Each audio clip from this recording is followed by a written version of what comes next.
தேசிய ஜனநாயக கூட்டணியில் அமமுக இணைகிறது என்ற செய்தி மிகுந்த மகிழ்ச்சியை அளிக்கிறது என்று அண்ணாமலை கூறியிருக்கிறார். விவரங்களோடு இணைகிறார் செய்தியாளர் ராஜகுமரன். வணக்கம், விவரங்களை சொல்லலாம்.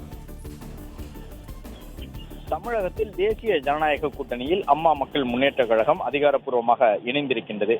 சென்னையிலே மத்திய அமைச்சரும் தமிழகத்திற்கான பாஜகவின் தேர்தல் பொறுப்பாளருமான பியூஷ் கோயலை சந்தித்து அதிகாரப்பூர்வமாக மீண்டும் தான் தேசிய ஜனநாயக கூட்டணியில் இணைந்து விட்டதற்கான அறிவிப்பினை அம்மா மக்கள் முன்னேற்ற கழக தலைவர் டிடிவி தினகரன் வெளியிட்டிருக்கின்றார். அது மட்டுமல்லாமல் முதலமைச்சர் வேட்பாளர் உள்ளிட்டவர்களை முன்னிறுத்தி தேசிய ஜனநாயக கூட்டணிக்காக தமிழ்நாடு முழுவதும் அம்மா மக்கள் முன்னேற்ற கழகத்தினுடைய தொண்டர்கள் தேர்தல் பணியாற்றுவார்கள் என்று டிடிவி தினகரன் அறிவித்திருக்கக்கூடிய நிலையில்தான் பாஜக முன்னாள் மாநில தலைவர் அண்ணாமலை இந்த முடிவுக்காக டிடிவி தினகரனுக்கு நன்றி தெரிவிப்பதாக குறிப்பிட்டு தன்னுடைய பதிவை வெளியிட்டிருக்கின்றார்.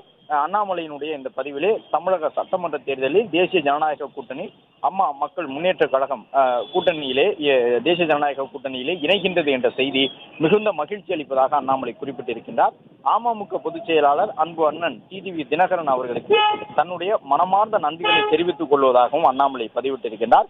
அண்ணன் டிடிவி தினகரன் அவர்களின் ஆழ்ந்த அரசியல் அனுபவமும் தேர்ந்த வியூகமும் வரும் சட்டமன்ற தேர்தலில் மக்கள் விரோத திமுக ஆட்சியை அகற்றுவதற்கு முக்கிய பங்கு வகிக்கும் என்று குறிப்பிட்டிருக்கக்கூடிய அண்ணாமலை மீண்டும் தேசிய ஜனநாயக கூட்டணியிலே அம்மா மக்கள் முன்னேற்ற கழகம் இணைந்ததற்காக தன்னுடைய நன்றியை தெரிவித்துள்ளதுடன் டிடிவி தினகரனுடைய அரசியல் அனுபவம் வியூகம் எல்லாம் வரக்கூடிய தேர்தலில் திமுக ஆட்சியை அகற்றுவதற்கு முக்கிய பங்கு வகிக்கும் என்று குறிப்பிட்டுள்ளார்.